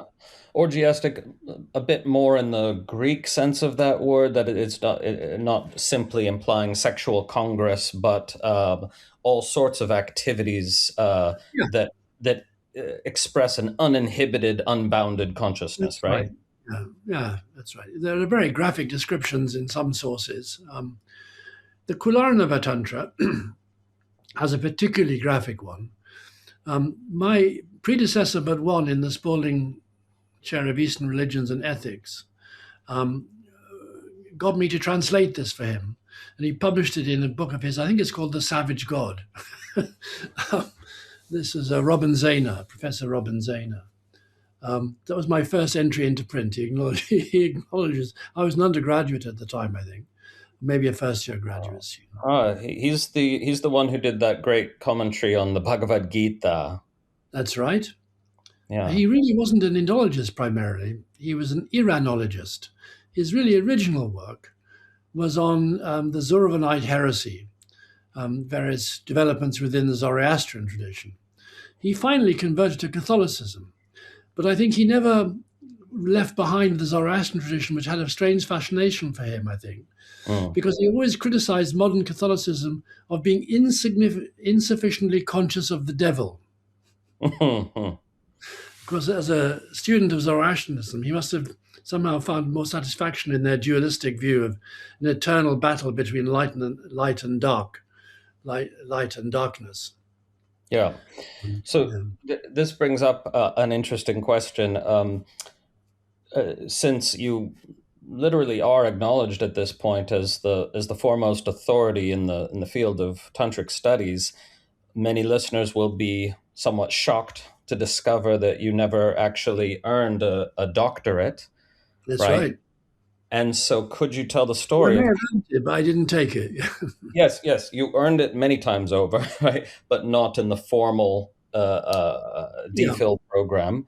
And so how did you become the Spalding Professor of Eastern Religions and Ethics, which is quite a prominent post? Yeah. Well, the answer to that is quite simply that Oxford has never been bound, although it is more these days, by letters after people's names. The idea was to grab people as soon as they graduated that they thought had particular potential. And in my case, I was doing doctoral work, of course. My life has been doctoral work, doctoral or postdoctoral, if you like. And so the fact that I didn't have a doctorate was neither here nor there. I was appointed on the basis of my knowledge of Sanskrit, and my work was familiar to people. I hadn't published much at that stage, but I was well known. And there's never been a formal situation whereby people were refused a chair on the grounds they didn't have some certain letters after their name. Because it was understood that a DPhil, or a PhD, which is the same thing, is no guarantee of academic excellence. It could be a guarantee of academic mediocrity or having scraped through. Just having the letters after one's name from some dubious institution doesn't necessarily prove that this person is a great scholar. And in fact, I'm one of the last of one of the last beneficiaries of this tradition. But in my college, All Souls, quite a lot of the most senior people there were of that kind. Famous scholars who never bothered with a doctorate. They didn't need to. The university recognized their ability and wanted them to teach. So they went on and published, of course. All these people I'm thinking of had flourishing careers, but became famous in this as historians, philosophers, and so forth. But they just took their BA, then they did the prize fellowship examination at All Souls, got in, and pursued a life of research. Yeah. Well, there is a story that goes around Oxford when I was there that when you were being considered for the Spalding professorship, that the candidates were handed a bit of Sanskrit that they'd never seen before and asked to translate it. I can clarify that for you. Okay, tell the real story. That was my first post as what was then called the lecturer in Sanskrit, the university lecturer in Sanskrit. They're now called professor, associate professor. So what was happening there is this. The position was always eyed greedily by the comparative philologists. They just want a person who can teach Vedic Sanskrit to their comparative philologists who are studying the relationship between the various branches of the Indo-European language family. And by some strange machination, they always had a person, the professor of their subject, on the electoral board or the appointments committee for this position. Now, Richard Gombrich, who was then, I suppose, still the lecturer, maybe he was still the lecturer then, maybe he'd become the professor, I'm not quite sure, realized what was going on, that comparative philology was pushing forward a number of candidates. So Richard Gombrich, bless him, came up with this ruse of setting a test. So every candidate who came in was told, okay, here's the introduction to the commentary of Malinata on the Shishupala Vada. Please read these 15 lines. You have 5 minutes, and then translate. So the comparative philologists, everyone down to a man or woman, said, "Oh, sorry, we're not used to reading in Devanagari. Could we, they try to get out of it that way." So I said, "It's all right. I have a transcribed version." So I handed them a Roman transcription. Of course, they couldn't do it because typically comparative philologists know their Latin and Greek. They were trained in that as students. And since then, they've expanded into other areas, but not mastered the languages. They're interested in the linguistic structures or the paradigms and so forth, how change has occurred over time between these different branches of the religion, of the language family. They can't actually sit down and read a text in Sanskrit, or you can't assume that. So I was able to translate it more or less, I think. And so I was rescued from the fate of not getting the job. Although they fought back and tried to get me kicked out of the position. Not that I had it, not kicked out of the position, but tried to get the committee to change its mind by claiming I didn't know Sanskrit.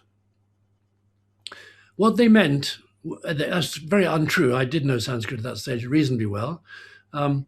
What they meant was I didn't know comparative philology. I didn't know Sanskrit from the comparativist point of view. So when I got my letter of appointment, it contained a clause saying, you must agree to equip yourself with the knowledge of comparative philology before you are given tenure after the 3-year probationary period, or was it 5 years probationary period?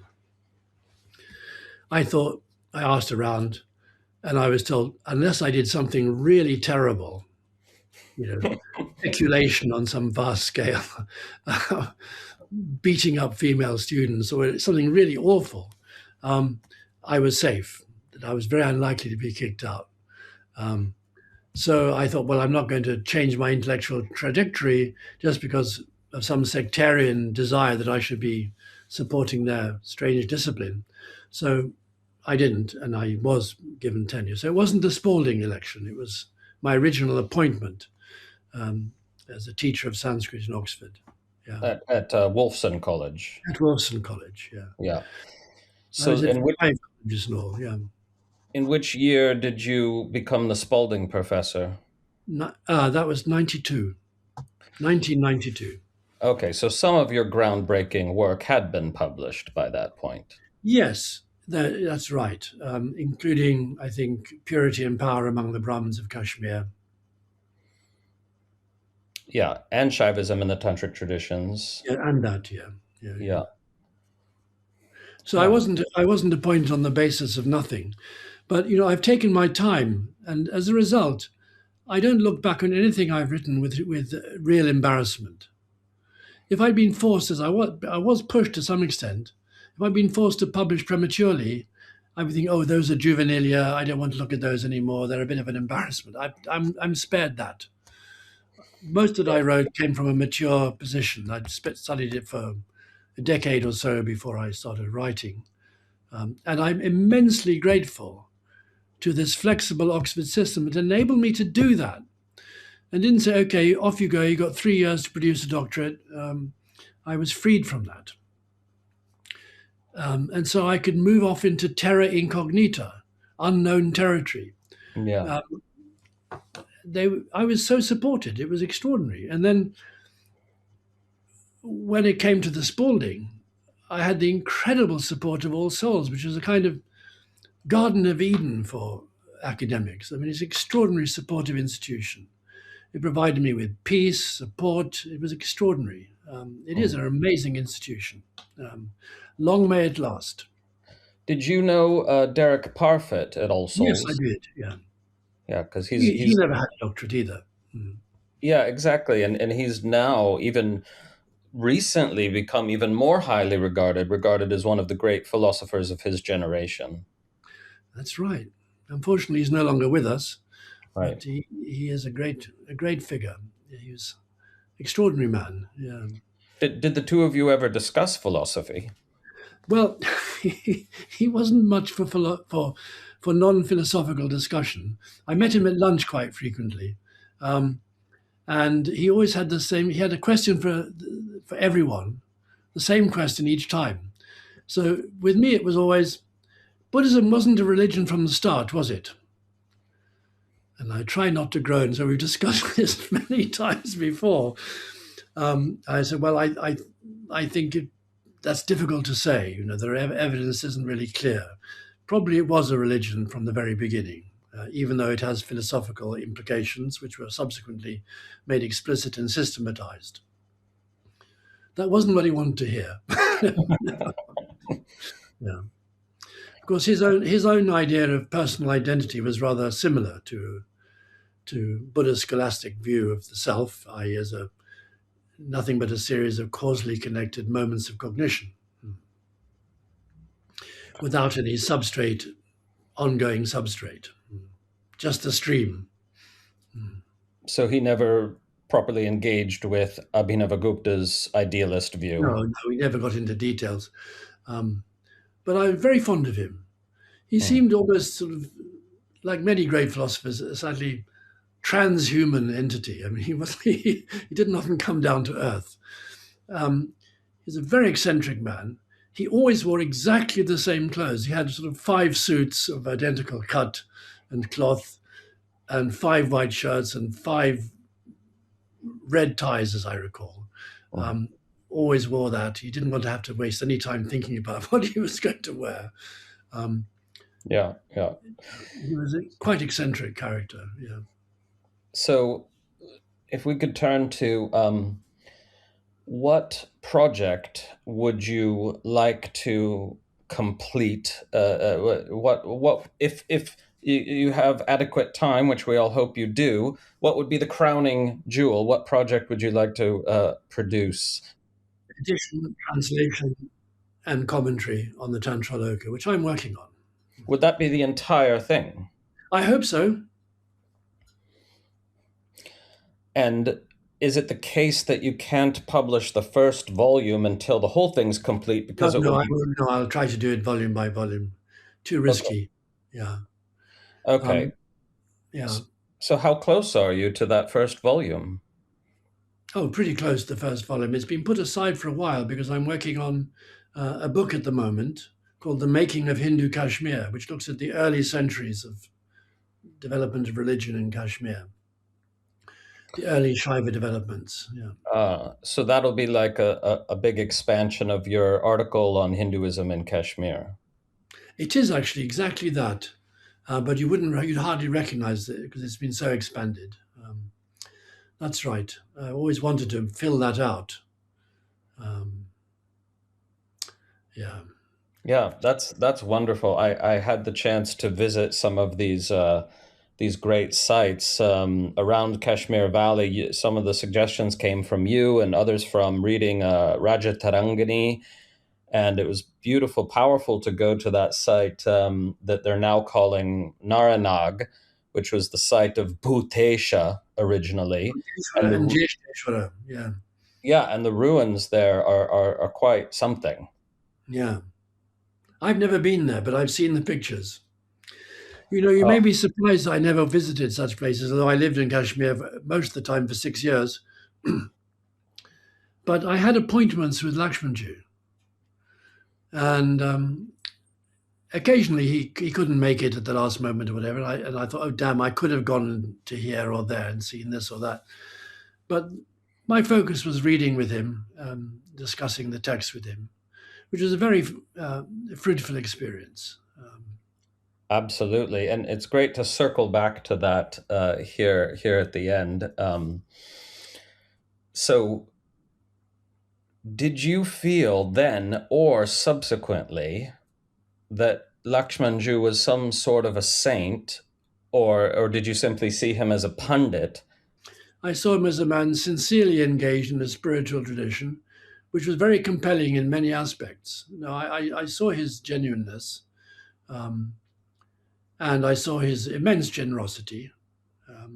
I mean, after all, he taught me pretty intensively over a 6-year period for no reward at all, other than the joy of teaching. And money was never discussed. I did at some point very embarrassedly mention it very early on. He said, "Oh, absolutely not, absolutely not." Yeah. It's to do with his autonomy as a true Brahmin. He had no desire to be paid.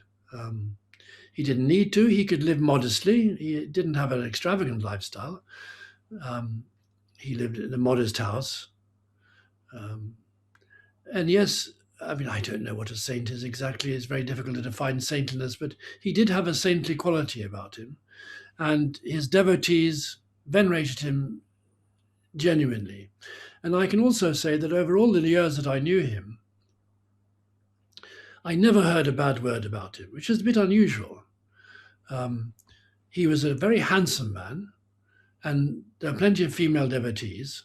If he'd been a man who was not jitendriya, one of controlled senses, he might well have been tempted. But I think he was a genuinely a celibate. And I know that from our occasional discussions of anatomy, it became starkly obvious that he was somewhat underinformed in this regard. He was an absolutely delightful person. I adored him. I thought he was wonderful. Yeah. And in many ways, I modeled myself on his teaching method, not exactly the teaching style, but I was very much moved by the generosity with which he taught. And I realized how important it is to teach, especially in a fragile subject such as ours. There's no guarantee that Berkeley or Oxford will continue the study of Sanskrit indefinitely. This is just the way of the world now. For a long time, it looked as if my subject was really in a quite perilous position. Now I feel much more positive about it because I have had quite a lot of doctoral students who are out there in chairs around the world, teaching others who are getting jobs. Of course, that's good news for the study of Shaivism. There are many of these people doing Shaiva. Not that all my students are Shaiva specialists, but many of them are. But it's also good news for the subject as a whole because they're all committed to hardcore fundamental scholarship, not blah, blah theory, but generating theory from data, discovering the data critically, and then building conclusions on the basis of that evidence, rather than starting from theory and trying to force it onto the data, which we have quite a lot of in Indology, I'm afraid. Yes, exactly. And I see the connection to Lakshmanjoo because he was a man of great personal integrity.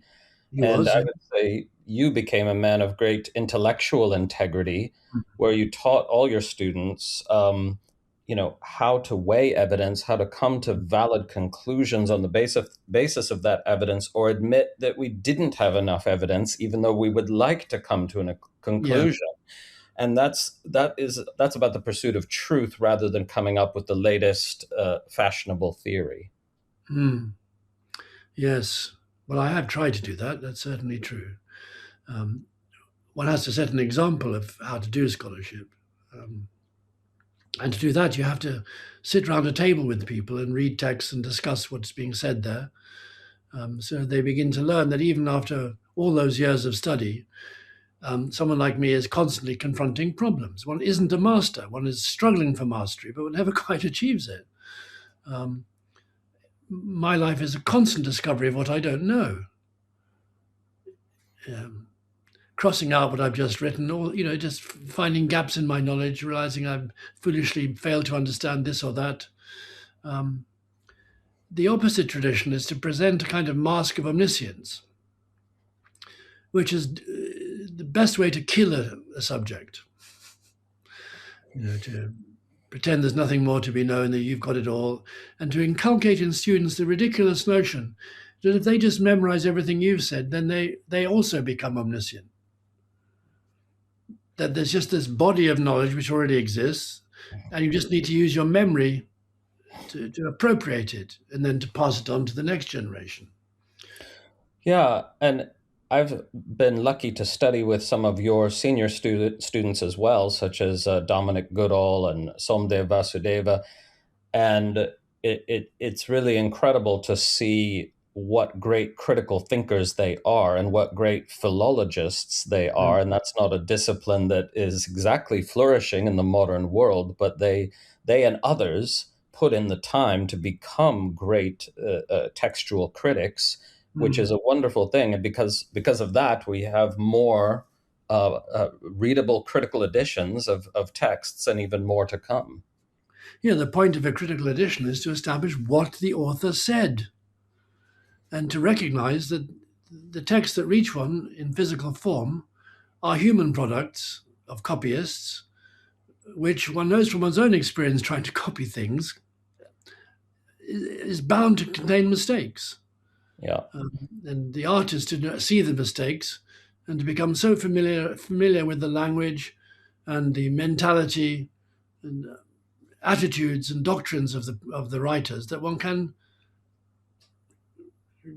put the dislocated shoulder back into place, so to speak, get the text to speak again.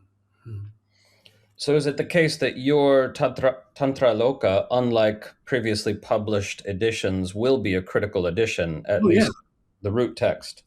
Yes, absolutely. It involves many emendations, some of them conjectural, but many of them based upon just study of the manuscripts. Yeah, so that's important for listeners to know, because they might say, oh, well, so and so has already translated it, but a translation of the caliber you're preparing, and I've seen a little bit of it in your handouts, based on a critical edition, is of an entirely different order than anything we've seen so far. Yeah, I just wish I was set up genetically to live for 200 years. I could do a lot more, but one has to accept that limitation. Unfortunately, that's our human lot. Will the first volume be the first 5 chapters, I presume? I think so. The first 5, yes. So I'm in the 4th, and I've got the 5th to do. And I'm trying to tackle every question as they come up and get a properly critical commentary. The philological matter, for the most part, is put into footnotes, but there is a running commentary, Jayarata-like, but very different from Jayarata's. And I often take him to task, disagree with his interpretations, because he is a victim of the omniscience cult. Yeah. These authors are very bad at saying, I don't know. Yeah. What can we do to try and find out? Anyone got any suggestions? Yeah. And this is the limitation you have to confront with traditional bodies of knowledge, that devotion to the teacher means you have to pretend that the teacher knew everything. Yeah, yeah. And to clarify for the listeners, Jayarata wrote about 200 years after Abhinavagupta, and we're not talking about you having differences of opinion with Jayarata. Rather, you have already proven on multiple occasions that you have access to more primary sources than Jayarata had, and that you can show when he was misreading the text. So that's an extraordinary thing, because 1,000 years after Abhinavagupta, you are reading him more accurately than someone writing just 200 years after. I think so. But it's not such a great achievement, because Jayarata was hobbled by this inability to do research, essentially. He was expert in his traditions, no doubt, but couldn't confront gaps in knowledge and try to do something about them. When I started discovering Krama texts in Kathmandu, I came to Kashmir, bringing my manuscripts in form of photocopies, printouts, um, like Xuanzang with his manuscripts brought back from India to China, and showed them to Lakshmanjoo and said, "Look, these are the Krama scriptures. Here are the scriptures." And he said, "Oh, that's great." I said, "Would you like to read it?"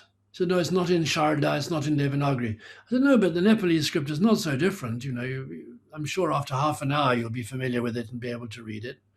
And he just said, "No, you read it. It's fine." So in a way, he closed that door. But from then on, I couldn't pretend I didn't know certain things. So when we were reading Tantra Loka, we were getting onto the more ritualistic sections, sections dealing more with ritual, I should say. I was sometimes able to question and say, "No, look, this is a paraphrase of a passage in this or that Tantra. And the paraphrase is very condensed and therefore ambiguous. But if you look at the original, you can see that what he means is this, not that." When was the last time you saw Swamiji? Let's see now. Maybe 79. It's a long time ago. And he lived until 92, I think. No?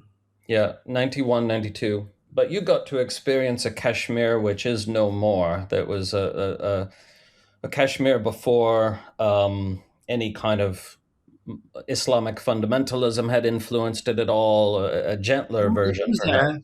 It flared up occasionally. There'd be riots from time to time over, I don't know, the Israeli-Arab war or such issues. They'd attack Christian foundations or whatever. There were outbreaks of violence, but on the whole, it was fairly peaceful. I am very conscious that Hindu Kashmir is being erased in a perfectly natural process in a way. After all, the great majority of the population is Muslim. So place names, for example, gradually being rewritten, Islamicized. And the community of Brahmins that remains is so small and not particularly learned in these traditions. And so in a sense, the religious map of Kashmir, which is so important to the Hindu religious view, is gradually fading from the map. It's literally disappearing. So if I went to Kashmir now with all the various pilgrimage texts which I've been reading in recent years and said, "Where exactly is Trisandhya?" very few people would be able to locate it. Right. Although for countless generations, it was a very important annual pilgrimage site. There just won't be anyone who knows these things anymore. Yes. So I do, as it were, roll up my sleeves and get my hands dirty reading this rather very humble literature produced by essentially by temple priests promoting pilgrimage to these sites, because they are a fast disappearing reality. It meant a lot to the people who at the top end produced these great texts, but were also embedded in this geographically defined sacred topography. Very much so. And as of now, the Indian government is still maintaining certain sites just as a matter of, I guess, Hindu pride. But who knows how long that will last. And of course, they're scarcely visited. When I go there, there'll be somebody maintaining it who's sort of in the back having a nap or something. They are maintained to some degree and protected. But there are so many of them, actually. Yes, that's true. So these are just a few Kuladevi shrines, Sharika, Kir Bhavani at Tulmul, Jvalamukhi of Kru, Yes. Bala Tripura Sundari, Bala Tripura Sundari at Balahom. Just a Yes. few focal points. But there are countless others described in the literature. That's absolutely true. I was able to hike up to Nandi Kshetra, that Really? Uttaramanasa lake. Yeah. Beautiful, stunning, amazing sight, but no material remains could be found there. No, no, probably not. Yeah. The bones of the dead are thrown into that lake, or at least they used to be regularly on pilgrimage. Every year there's a huge pilgrimage up there. So Oh, you would find human remains on the bottom, but not architectural remains. Yeah. oh, I yeah. don't know if there ever was any architecture there. Yeah, perhaps not, but since it was a pilgrimage site for centuries, there probably was something, some sort Yeah. of temple. Hmm. I've never heard of any structure mentioned by Stein, who was a great hawk looking out for that sort of thing. He never mentions any structures up there. The last Sure. structures are at Vangat, the Jeshteshwara and Bhuteshwara shrines. Yeah, yeah. Okay, so just I had a little question in my mind from much earlier, but just to be clear, are the krama liturgical elements that are found in the Jayadratha Yamala, do those predate the krama scriptures which you have mentioned, like the Kali Kula, Panchashatika, and so on?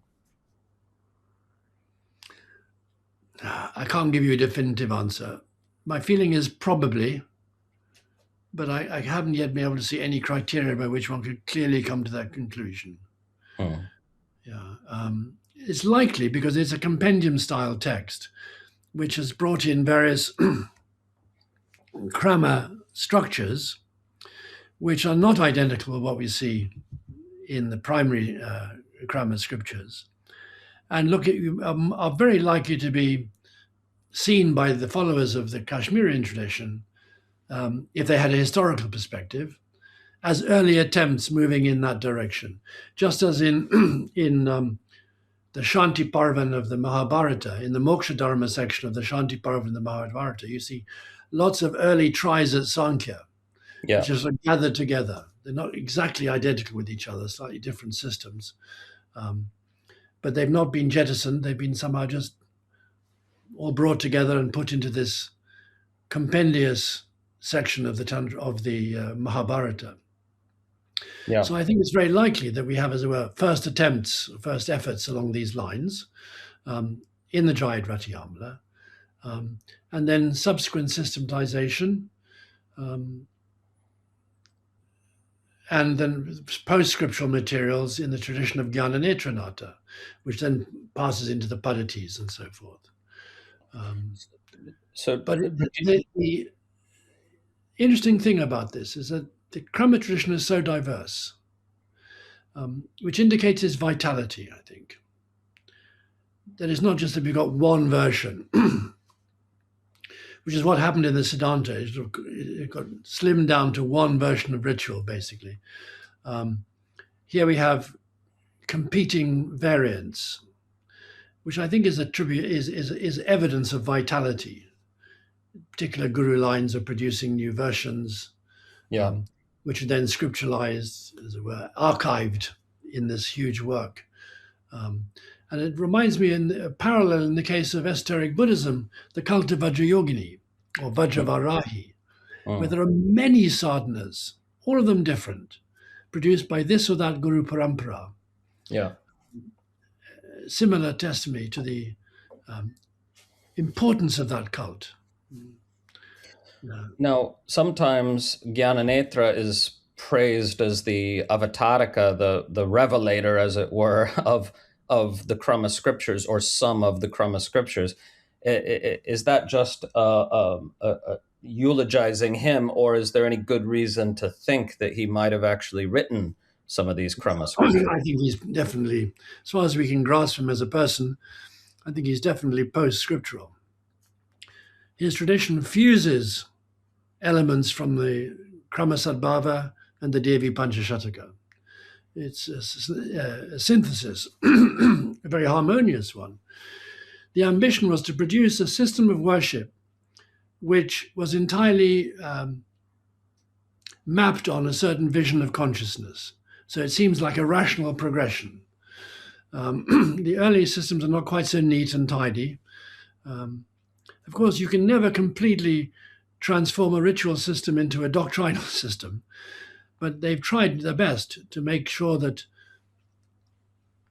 the practice of the ritual can be seen as a form of indoctrination into the basic insights of the tradition. Yeah. So every time you complete the worship, you go through the worship process, you're rehearsing your own enlightenment. Yeah. Yeah. It's a process where ritual is internalized and wedded to insight. Is that right? Yeah, that's what I mean, yeah. That's a theme which I've first explored in Meaning in Tantric Ritual. There's, to some extent, I talk about the krama being exceptional in that regard. The others try to take elements of krama and make their rituals more meaningful by borrowing them, but it's never a complete process. Only the krama got something close to being a completely intelligible, rationalized system, taught by Karpalikas. Yes, but as you pointed out, some of them were not actually wearing those. Some not, Yeah, yeah. yeah, but some were, yeah. Somewhere. Yeah. Is there anything we haven't covered of which you are extremely proud, or looking back on your career, which obviously is not yet finished, but is there anything you're very proud of that we haven't yet mentioned? Well, you mentioned that obliquely. I'm very proud of my pupils Hmm. who've achieved great things, many of them. I'm also proud that they're not clustered in one place. I've never been a person who's tried to cultivate influence in that way. To put my pupils in various positions in England or whatever. Um, I often hoped they would get positions, say in Oxford or Cambridge. Sometimes they did, sometimes they didn't. But they're everywhere, all over the place. And that's very gratifying to me. I feel that seeds are being sown which will bear fruit in many directions. Um, so I don't think my subject is going to die out. I'm proud of the fact that now Shaivism is mainstream. Working on Shaivism is not considered an eccentric, even deviant activity. It's somehow taught in major universities where professors of Sanskrit around the world are specialists in Shaivism who don't see it as marginal. The other thing I'm proud of, I suppose, is the work I've done to show the connections between Tantric Shaivism and esoteric Buddhism. I think, there are people still resisting the conclusion, but I'm very confident that they're wrong, that the evidence is indeed quite clear. And I don't hear the complaints quite so often as I used to. I think generally it's becoming accepted knowledge, exactly when it started, how thoroughgoing it is, why it happened. All these are questions which can be pursued further. But that it happened, I think, is pretty obvious to all with eyes to see. Yeah. And for the listeners, you present the evidence primarily in your extremely detailed and long article, The Shaiva Age. Yeah. By the way, that's coming out in Japanese as Ah, a book. Yeah. It'll yeah. take a couple of years, but some young anthologists are working hard at it. Yeah. So that article essentially supplanted the book you had planned at one point called Pious Plagiarism. Yeah. That's right. Yeah, that's right. Um, yeah, I'm very glad it's being worked on here because, there's a huge army of Buddhologists in Japan working on esoteric Buddhism. It's not a fringe phenomenon here. The Shingon sect is a powerful one. Yeah. Yeah. And of course, there's also Tendai, the tantric branch of Tendai. So a lot of people are interested in it. And when I first came here, I was invited to give an inaugural lecture to the Association of Esoteric Buddhist Studies. And I was really blown away by the warmth of the reception. Because first I thought maybe I'll just concentrate on the very late tantric developments in India, which they can see as post-dating the tantric Buddhism they received from China. Do I dare offend my hosts by going back and showing that the yoga tantras as well, on which they've based their tradition, are much more Shaiva than they thought. Hmm. So I thought, well, in the interest of truth, I'll just tell the truth. So I did, and no great enthusiasm, no bigotry at all, far less than I've ever encountered in the West among converts to Buddhism, Right. who have a rather Protestant view of scripture. Yeah. Yes, yes, yeah. We could cite examples, but we shan't. So I'm very glad to hear, and many, many will be glad to hear that your Tantra Loka will include your scholarly commentary rather than simply translating Jayaratha. And you're going to give us a much deeper insight into not only the sources of Tantra Loka, but also the brilliance with which Abhinavagupta is weaving all those materials into a coherent whole. Yes, I'm looking forward to finishing that and placing it at the feet of my teacher, so to speak, absent though he is. I would like to end by acknowledging my great debt to him. Thank you. Thank you very much. And the book on Hinduism in Kashmir will be published by who? It'll be published by Tufts University here in Japan. They have an international, what's it called, Asian and African Studies unit. One volume of this thing has already been published. Mine is much slower to come forward because it's much bigger. That's going to be volume 1 of a 2-volume publication, of which volume 2 has already been published, a series of short articles. Mine is a book length thing. It's already over 400 pages without indices. So it's a much more substantial piece of work. But it will be published and it'll be freely available. Is that manuscript complete already or not yet? Not quite. It's still growing. I'm still working away at it. But I mustn't let it go on for too long because I've got to get back to the main task. I feel in good health. I'm in much better health now than I was when I retired. And Japan has been very good for me in that regard. A very congenial environment for my scholarship. I've been warmly received, invited to give lectures. I've given 2 courses in 2 different universities and given several individual lectures. And I intend to continue to do that. It's important to me that I have people that I can teach. And as I said, there's a room for growth in that area here. So I'm very pleased that the Shaiva Age in particular is being translated. But there are also plans to translate the Shaiva literature. So we'll see. That's your summation of almost all the extant works of note in Shaivism. Yeah, works of note at least. Yeah, there's many more, of course. Yes. Yeah. Okay. Thank you very much, Professor Sanderson. My pleasure. Thank you so much for listening. And here's the special announcement. I'm very pleased and proud to announce the launch of the Tantra 112 app.